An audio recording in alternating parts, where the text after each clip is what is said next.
The commander of oh my gosh. Jeez. What it dooski, guys? It's Fayetteville34 here with my V100 Season 3 premiere video. Yes! Damn, have things really changed in the show, my god. Clark found some hair dye, Lincoln's English is impeccable, and Jasper's off some like crazy molly, and that's just some of the new developments in this season. So the show picks up 3 months right after the events of the season's finale at Mount Weather, and now Clark has gone rogue. Pretty much there's tension brewing at Arcandia. Rest in peace, Cap Jawa. And there are other threats brewing around the corner. So I know there's a lot of things that happen in this episode, so let's just dive right into the good and then the bad. So the past season was great, and I might even say phenomenal, and it was because partially due to the large scale that I felt, especially when they're going to Mount Weather and such. And I felt that this season opener really managed to even make this world seem bigger. Right? It's weird how they did that. Damn. The world just felt so much bigger than before for some reason.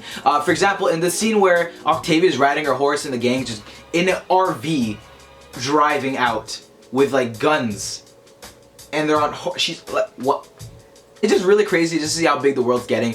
And they also have a mapping room now, which is really great to see. We saw in the opening scene, of course. So 3 months after, it seems that the survivors are getting a gauge of like who's in the area, what other enemies potentially they have to face. And it's pretty cool to see that they have it on a map. There's about 12, I think I saw. Specifically though, there was the ice people, and we see those guys later on in the episode.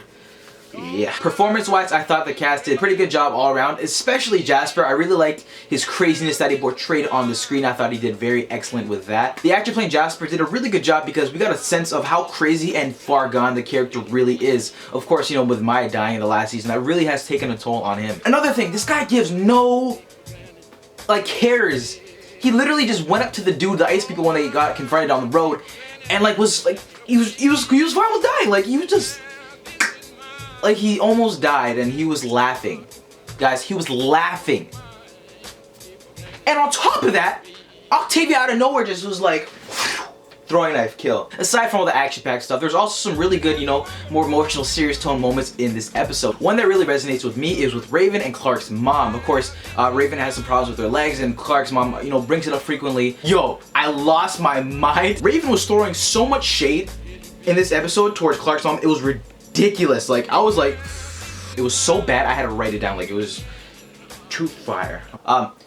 If you stop being Chancellor and Doctor, you'd realize you suck at both jobs. Raven, you might just be a top savage. I also like the aspect of the episode where, you know, Clark was just trying to hide from these people who were trying to get her. I thought it kind of built tension when they came into the bar, whatever it was.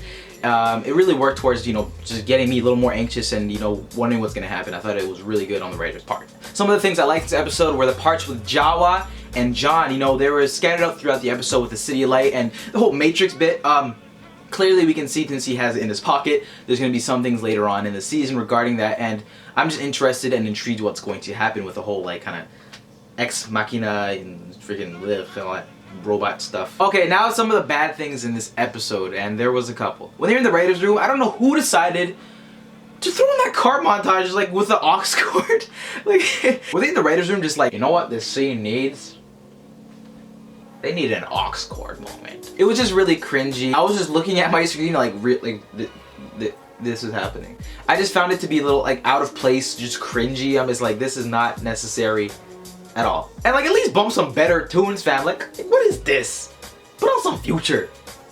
Put up some YMCA. From the directing and cinematography, a little bit weird at times. I felt like the shaky cam and unnecessary moments. I know like a lot of times they do that to get you in it, but I just felt like it wasn't necessary in some part. Also in the last couple scenes in the episode, when that kind of tree trunk falls and it zooms in on Bellamy's face, I was just like, ugh. Also the cinematography in the car, like the kind of one shot shaky cam to all their guns and stuff, it didn't work for, I didn't think it was the best choice of angles and shots in my opinion. So Clark's introduction midway through the episode, I thought it was effective in the storytelling. It got people excited. We're like, where is she? Where's she at? And she finally did come back with all the cool hair and whatnot.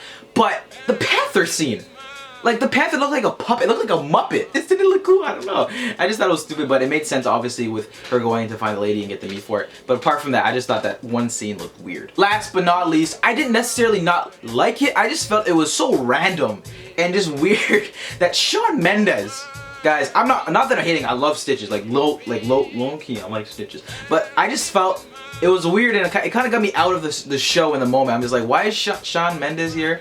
And then on top of that, this is where it got into like kind of like, oh my god, worthy territory. They got him to play piano and sing and then they used him playing it as the outro. I don't know. That's something that sounds like a good idea in theory, but like, I don't know. When I saw it, I was like, oh my god, it's kind of silly. And then he got punched! Like, what? That's too much, that's too much. Overall, The 100 is back with a season premiere that gets straight to the plot and to the point and starts it off in a pretty good way, expanding the world even more. Despite having little problems with the episode, I thought it was really well, and I'm gonna go ahead and give it a 7.5 out of 10. If you guys enjoyed this video, don't forget, give it a thumbs up and subscribe if not already, guys. I'll be doing more 100 reviews. My very first one, I binge watched it in March and I loved it. Anyway, I'll see you next time. Peace.